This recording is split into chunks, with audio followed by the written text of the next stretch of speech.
बिस्मिल्लाहिर्रहमानिर्रहीम। प्यारे भाइयों और बहनों, अस्सलाम वालेकुम वरहमतुल्लाहि वबरकातुहू। उम्मीद है कि आप सब खैरियत से होंगे। मैं हूं आपका मेज़बान हकीम शहबाज हुसैन अवान और आप इस वक्त देख रहे हैं Hakim Shahbaz herbal TV on YouTube. प्यारे भाइयों, मत्तब कबाली में कुछ अक्सरी अद्वियात की तैयारी जो है वो हो रही है।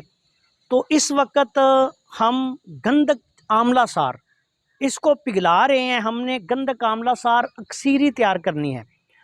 गंधक आमला सार आपने किसी भी तरीके से तैयार करनी हो, इसको मुदब्बर करना हो तो मुदब्बर करने के लिए भी इसको पिघलाना पड़ता है और पिघलाने के बाद कम से कम 6-7 बजाओ दूध में देने पड़ते हैं। अच्छा, आज की इस वीडियो में मैं आपकी खिदमत में गंधक आमला सार को पिघलाने का असल तरीका जो है वो बयान करने जा रहा हूँ। ये देखें, ये सिलेंडर है, ये कढ़ाई में रेत है, रेत के में प्याला है और प्याले में गंधक आमला सार है। ये मैंने गंधक आमला सार पिघलाने के लिए इसमें डाली थी।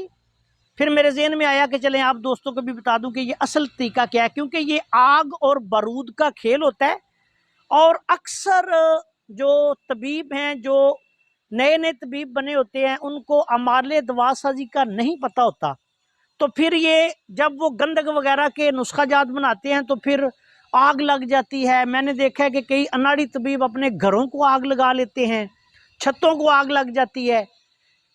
ये असल तरीका ये होता है गंधक आमला सार को पिघलाने का कि रेग जंतर करें। इसको कहते हैं रेग जंतर करना। अब ये आधा किलो मैंने गंधक आमला सार ली और इस तरह प्याले में डाल के इसको आग पे रखा और आग जो है वो देखें, मैंने सबसे पहले कढ़ाई ली, कढ़ाई में रेत डाली, रेत के ऊपर प्याला रखा।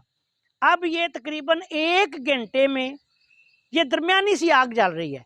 ये गंधक जो है वो पिघल गई है। अब ये देखें कि बस थोड़ी सी डलियां रह गई हैं। ये गंधक की बड़ी बड़ी डलियां थी, ये थोड़ी सी रह गई हैं, ये भी पिघल जाएंगी। अब अगर आपने इसको तैयार करना हो मुदब्बर करने के लिए तो इस तरह पिघला के गंधक जब ये मुकम्मल तौर पे पिघल जाए, आपने ऐसे करना है कि 2-3 किलो दूध अलहदा बर्तन में रख लें और इस प्याले को किसी प्लास वगैरह से उठा के दूर से, ऐसे नज़दीक खड़े होके नहीं करना, दूर से उसमें डाल दें। तो ये क्या होता है, ये उसमें बुझाऊ खा जाएगी और ये गंधक आमला सार जो है जब बुझाऊ खा जाए तो आप ठंडी हो जाएगी, उसको निकालें, दोबारा कूटें और इसी तरह दोबारा अमल करें। फिर उसमें बुझाऊ दे दें। एक दफ़ा दूध एक दफ़ा इस्तेमाल होगा जो आपने एक दफ़ा ले लिया है और इसको 7 बुझाओ, 3 से 7 बुझाओ में ये बिल्कुल मुदब्बर हो जाती है। फिर ये अद्वियाती पर्पज़ के लिए आप जहां मर्जी इस्तेमाल करें। इसके अलावा वैसे भी अगर किसी नुस्खा में कोई ऐसा नुस्खा की तैयारी हो जो कि अक्सरी ख्वास का हामिल हो, इसमें बहुत सी चीज़ें बनती हैं, बहुत सी चीज़ें इस तरह गंधक में पकाई जाती हैं, तो आपने इसको इस तरह से करना है। ये देखें आपके सामने, अल्लाह के फजलो करम से इस तरह गंधक में आग लगने का अंदेशा नहीं रहता।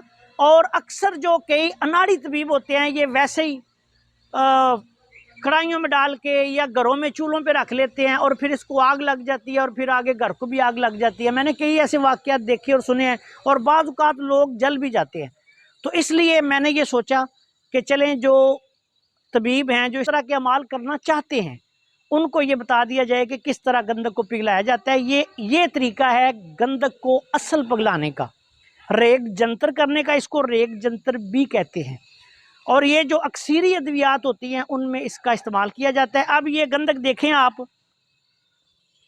ये मैंने एक लकड़ी दी है, आप देखें, इससे अल्लाह के फजल से ये सारी की सारी गंधक जो है ये देखें पिघल गई। अभी थोड़ी देर में ये मुकम्मल तौर पे पिघल के लिक्विड बन जाएगी।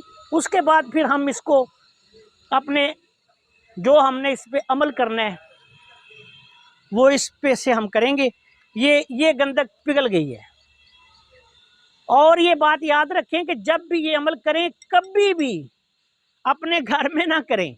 ये देखिए, हम भी मत्तब कमाली से बाहर एक प्लाट है वहां आके इसको कर रहे हैं, क्योंकि अगर ये बारूद और आग का खेल है और अगर थोड़ी सी गलती हो जाए इसमें आग लगेगी और वो आग फिर आगे कोई चीज़ हो तो ये बाज़ औक़ात उसको भी लग जाती है और बड़ा मसला बन जाता है। बहुत एहतियात की ज़रूरत होती है ऐसे अमाल की तैयारी में। ये मैं मुकम्मल तौर पे इंशाल्लाह ये पिघलने जा रही है, इसलिए आपको दिखा रहा हूँ। ये देखें जी, ताकि आपकी वीडियो जो है ये मुकम्मल हो जाए। और ये कुछ वक्त लगता है। मिसाल के तौर पे ये कम से कम मैंने 1 घंटे से आग जलाई हुई है। मैंने कोई गंधक को बारीक नहीं पीसा, बड़े बड़े डले लेके प्याले में रखे और आग पे रख दिया। अब ये तैयार है, ये देख लें आप। अब इसको जहां भी आपने किसी भी इस्तेमाल में गंधक पिघलानी है, उसका ये तरीका है। इससे आगे गंधक अक्सीरी तैयार होती है, कई अद्वियात इसमें डाली जाती हैं, वो भी अमल शुरू हो जाएगा।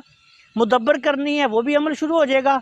कोई चीज़ आपने इसमें पकानी है तो वो भी अमल शुरू हो जाएगा। लेकिन ये इंतहाई एहतियात वाला काम है, पूरी तवज्जो के साथ और ध्यान से करें। अब देखें, गंधक मुकम्मल तौर पर पिघल चुकी है। दिखाएं जी ज़रा, कैमरामैन दिखाएं ज़रा।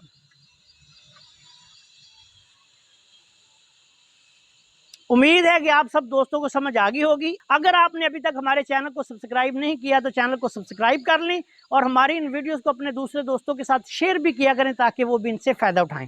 अस्सलाम वालेकुम वरहमतुल्लाहि वबरकातुहू। याद रखें, असल करिश्माती निज़ाम तशख़ीस तिब 3 लेवल्स और उनके आगे 9 लेवल्स पर और आखिर में करिश्माती तिब्बी फार्माकोपिया पर मुश्तमिल है, जो कि अल्लाह ताला के फजलो करम से पूरी दुनिया की मालूम तिब्बी तारीख में मैंने दुनिया के सामने पेश किया है। और इस वक्त पूरी दुनिया में मैं और मेरे मुकर्रर करदा नुमाइंदे इन सब उलूम और फनून को सिखा रहे हैं। सोशल मीडिया पर दावा करने वाले बेशुमार लोग जालसाज हैं, उनसे मुहतात